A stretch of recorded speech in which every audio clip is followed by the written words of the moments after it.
Good afternoon, folks. It's Hap from Hapless Security, and today I have some combination padlocks from the Master Corporation. Now, I've been asked why I have so many master locks, and I always have a bunch of them kicking around. And the fact of the matter is that I do penetration testing for a living, and where I am, which is Canada, you encounter a lot of master locks on places, and so becoming really familiar with them is actually quite essential. In fact, most of the locks that I encounter are master locks, Schlegs in sort of the SC4 category, Wisers, which is basically a quick set, Tamors, which are also a quick set. Occasionally some things like Schleg, Everest, or Primus, and things like that. Multi-lock's also pretty big here, so I spent a lot of time practicing with multi-locks and Schlegs and so forth. You also get American padlocks up here as well. And quite recently, there is now an importer for pack locks, which is very exciting, although it makes penetration testing a little bit harder. So, today I'm going to talk about a very common, although relatively new, but still very common, master combination lock. Now this is the 875, and it's a 4-dial combination lock, and it looks very similar to what some of you may know, which is the Master 175, which is this one, but they're actually very different. They all have a different mechanism inside, they operate very differently. I mean, the 175 has been around for decades, and it has a couple of different features. One is it's slightly more compact. Definitely. Two is the reset mechanism for changing the combination actually requires a specialty key, which isn't really much of a key. It's a stamped out version of something that looks like a handcuff key. The shackles are also spring loaded on these, whereas on the 875s they are not. They are stationary. Yeah, these are best bypassed with a tool. They have a very easy bypass where you stick in, I actually have the tool around here somewhere. I could probably demonstrate this for you quickly. There we go. This is actually my head test kit. Where is the tool? Am I taking the tool out just because I don't use it very often? No, I have it here. A couple of different variations on the tool that does it. It's just a very thin, flexible piece of metal. Now this is actually a Sparrow's one, which is just feeler gauge. I think it's like about 7 or 8 thousandths. And I use that, but I also carry a number of these in my kit with me. And because this thing, which is beautiful, comes in at about $15 each, I also get these, which are known as the Wiser shims. I don't actually know what these were for Wiser, but whatever. I can get these for like a pack of 4 for like $1. They're amazing, and they actually do the same thing. They're slightly thicker, and I found they're actually almost more durable. You'll notice how many bends and dents and dings this one has taken. I use these all the time, and I very rarely end up tossing them out, but I do buy them by bulk. So what you do with these is there's a couple ways. One is you can feel for the flat spots in the wheel by turning the wheel, which I'm not going to bother demonstrating because it's a little time consuming. Or you can actually just directly bypass one of these. So you stick the shim in between one of the wheels and the body. This one's a little stiff. Make sure you get it so it's pointing a little bit downwards there, like so. Get it in as far as it'll go before it stops. And then you press in on the shackle to take the spring pressure off, and you lift up. Oh, excuse me. And you lift up and you pull. And what you're doing is there's actually a plate right across here. Ooh, see, that got a little bent.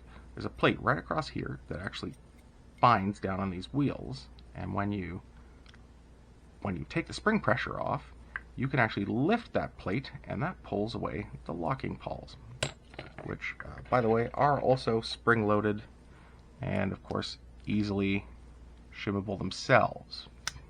So that's another way you can get into these. There's so many flaws with this one. You can decode these. You can bypass them like I just showed you, actually faster than entering the combination. You can use standard padlock shims to actually open these. So yeah, these are very popular. they're everywhere. This is one of the most popular locks that Master Lock ever made, after the Master number 3 and the Master number 5. And by the way, you may be fooled by the newer version of the 175. This is a brand new one, actually. Quite attractive. Nice hard body. These are actually usually either a zinc body or occasionally a brass body, but most of the ones that you find around here are actually zinc because they're cheaper, much cheaper. This is actually a steel body, which is kind of nice. But if you look at the bottom, you'll see they look very similar. It even says M175 or 176. Oh, this actually says M176. Either way, it's exactly the same mechanism in here. And in fact, I'll show you. This is locked. I'm going to use the Wiser shim this time. You do the same thing. You get it down in there until she stops. You take the pressure off the shackle. You lift up, and you pull. You lift up and you pull open, and she's open. So I often do this when I'm showing clients. This is one of the first things that I will do, is I will show them how they're. Oh yeah, by the way, these come with it's like a 3-pin tiny little lock, like a bypass lock in case you forget the combo. I don't even know, but they also still require that same key to change the combo. But yeah, I'll often do this little trick in front of a client where I'll be like, okay, well, you open one and I'll open the other. They know the combination, and here I am coming in here and I'm just like, boop, and I've got it open before they've even opened theirs, and I don't even know the combo. So, back to the 875. So the 875, as I said, looks like the 175, but it's a totally different mechanism. So the way you do these is you can't actually get in there with anything and shim them open. But what you can do is you can actually apply upward pressure on the shackle. Sorry, this one actually was comboed in at 000. But you apply upward pressure on the shackle, and that actually puts pressure on the wheels. And that allows you to feel for true gates and false gates. And let me tell you, the true gates on this thing are like the Grand Canyon compared to the false gates. So let's take an example of that. Also, one thing that actually is kind of a good point about these is that you don't require a key to reset them. There's no keyhole on the sides. There are these 1s and 2s stamped into the top or cast into the top.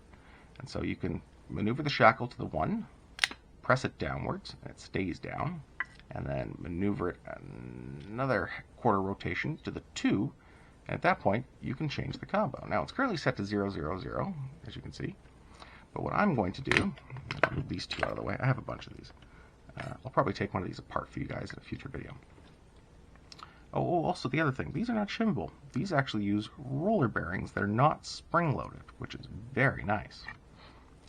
But at the same time, it's still the same zinc body, which is not great. Okay, so I've got this turned away from me. It's to the floor. I'm going to rotate the dials in a random fashion, so I will not know what the code is. And now I have a code entered. I'm going to reverse that operation. I'm going to lock it, and I'm going to scramble the wheels. Okay, so I now have a lock that I do not know the combination to. And as you can see, it is locked. So, this is very simple. You get all the wheels into a gate. I'm going to go back to 000 just because I like 000. It's a description of my life as well. So, you put downward pressure on it. Now, I'm going to show you here. This is without downward pressure. You can turn these wheels really, really easily, you know? Super easy. But with downward pressure, you're going to have wheels that lock up. Now, in this case, they're all binding, and that's awesome. Now, see how much movement you get on a binding wheel. You know, it's going back and forth maybe about 4 or 5 millimeters. So let's start with this first one. So we try it. It goes back and forth 4 or 5 millimeters. Take the pressure off. Advance the wheel 1 number. Put the pressure back on. See what you get. Now we're getting about 5 or 6 millimeters. Still not what we're looking for. That's still a false gate. Take the pressure off. Advance the number. Put the pressure back on. Same 4 or 5 millimeters. Keep doing this procedure. Pressure off, pressure on, until you get, wow, look at that. Like, we can almost go completely to the bottom of that number. See where that arrow's pointing? It's almost at the bottom of that number. This is a true gate, and it's massive. So now we move on to the next wheel. So we already know that that's not a number. Tiny little thing. Next one.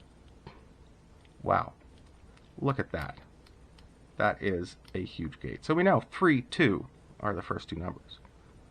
Not only are we getting this lock open, but we're also decoding it at the same time. 3, 2, 3. I'm going to say that's probably 1, 2, actually. Maybe not. I don't know. It's hard to tell. No, I just didn't have enough pressure on that shackle. Oh, well, there. That's pretty definitive right there. So 3, 2, 4. If this is a 1, I'm going to question my ability to create random dialing numbers. Nope, not a 1. Okay. Not a 2. Not a 3. I don't even need to be testing, actually, the false gates here. You can actually just go through the numbers and just pull on the shackle, and it should open. If you're confident about your first 3, then your last one should actually just be found by the process of elimination. And it's a 9. There we go. So the code that I scrambled it to was 3249. Very interesting. Now they won't necessarily go 1, 2, 3, 4 in the binding order. Sometimes different ones will bind in different orders. This one just happened to go in that order. I could try it with a different one to demonstrate if you want, but this video is already 11.5 minutes, so let's call it there. I would also like to point out that this lock also comes in another format, like this mechanism comes in another format, and that is this. So this is the 1175. This is a much beefier version of this, and even of this one. And I recently acquired this actually at a flea market, in which they were willing to sell it because they didn't know the combo, and so I decoded it right in front of them. But it has the exact same mechanism, and you decode it in exactly the same way. So yeah, anyways, happy picking.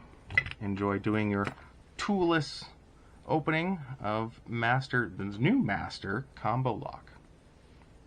Thanks a lot. Happy picking.